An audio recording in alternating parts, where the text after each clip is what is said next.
আজ বানাবো Sunday special chicken biryani. চলো দেখা যাক কেমন করে বানাই। প্রথমে কিছুটা বাসমতি চাল আমি নিয়ে নিয়েছি এখানে। তারপর চালটাকে কিন্তু জলের মধ্যে ভিজিয়ে রেখে দেবো। 30 মিনিটস মতো ভিজিয়ে রাখলেই যথেষ্ট। আরেকদিকে কড়াইয়ে আমি জায়ফল জয়িত্রীটাকে শুকনো খোলায় ভেজে নেব। আরেকদিকে আলুটাকে আমি সেদ্ধ হতে দিয়েছি হলুদ, লবণ এবং আদা রসুনের রসের মধ্যে আমি সেদ্ধ করে নিয়েছি। এখানে মশলার উপকরণটা দেখিয়ে দিয়েছি আদা, রসুন, কাঁচা লঙ্কা, শুকনো লঙ্কা আর কিছুটা পেঁয়াজ নিয়েছি, আর কিছুটা আমি এখানে টমেটোও কিন্তু নিয়ে নিয়েছি। মশলাটাকে পেস্ট করে আমি রেখে দেব। আরেকদিকে বেরেস্তাটা ভেজে তুলে রেখে দেব। দেখো আলুগুলো আমাদের কিন্তু খুব সুন্দরভাবে সেদ্ধ হয়ে গেছে। এবার মাংসটাকে ম্যারিনেট করব।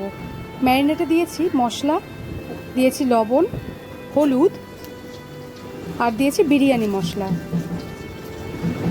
কিছুটা কাঁচা সরষের তেল দিয়ে দিয়েছি আমি এখানে। ভালো করে মশলাটাকে কিন্তু মাখিয়ে বিরিয়ানিটাকে রেডি করার জন্য রেখে দিতে হবে। আরেকদিকে ওই সেদ্ধ আলুগুলোকে হালকা করে সরষের তেলের মধ্যে ভেজে তুলে রেখে দেবে, এতে করে খেতে ভালো লাগে। এবার মাংসটা কষানোর জন্য আমরা কড়াইয়ে প্রথমে তেল দিয়ে, তেলটা গরম হয়ে গেলে পেঁয়াজগুলো দিয়ে দেব। কিছুটা পেঁয়াজ আমি দিয়ে দিয়েছি এখানে। পেঁয়াজটাকে হালকা করে ভেজে নিতে হবে। আরেকদিকে বেরেস্তা আমি তুলে রেখে দিয়েছি। এবার ম্যারিনেট করা মাংসটা আমরা দিয়ে দেব। মাংসটাকে কষিয়ে নিতে হবে ভালো করে।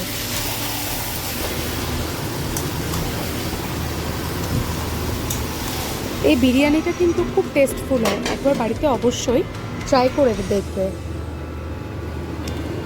আরেকদিকে জল গরম হয়ে গেছে, দিয়ে দিয়েছি এলাচ, লবঙ্গ, দারচিনি আর তেজপাতা। দিয়ে দিয়েছি সাদা তেল আর কিছুটা লবণ। এবার জলটা ফুটতে দেব। আরেকদিকে দুধের মধ্যে আমি দিয়ে দেব কিছুটা কেশর,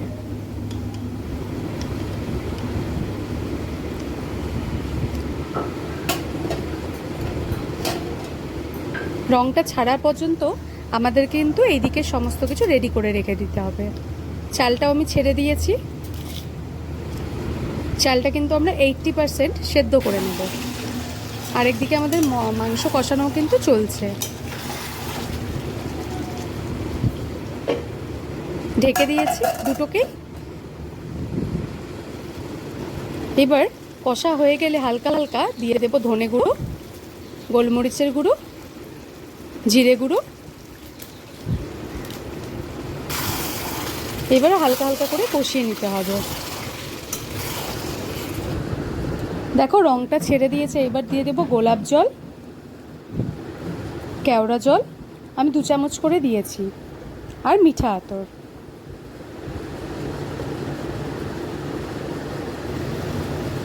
এবার মাংসটা কষা হয়ে গেলে যে গুঁড়োটা করে রেখেছিলাম মাংসের মধ্যে দিয়ে দেবো। এইবার রেড করে নেব। প্রথমে দিয়ে দিয়েছি। এবার কিছুটা কষা মাংস দিয়ে দিচ্ছি আমি এখানে। বিরিয়ানির কিন্তু লেয়ারটা দুটো করবো। এবার কেসারে জল একটু দিয়ে দিয়েছি। ভাতগুলো হালকা হালকা করে ছড়িয়ে নেব। দেখো ভাতগুলো কিন্তু খুব সুন্দর ঝরঝরা হয়ে গেছে।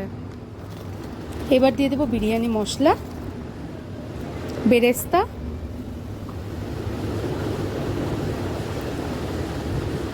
আর দিয়ে দেব এই কেসারের দুধটা। কেসার দুধ দেওয়ার পরে কিন্তু আমাদের একটু ঘি দিয়ে দিতে হবে।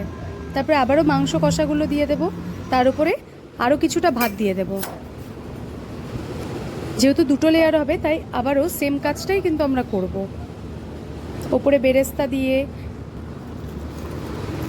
কিছুটা বিরিয়ানি মশলা দিয়ে,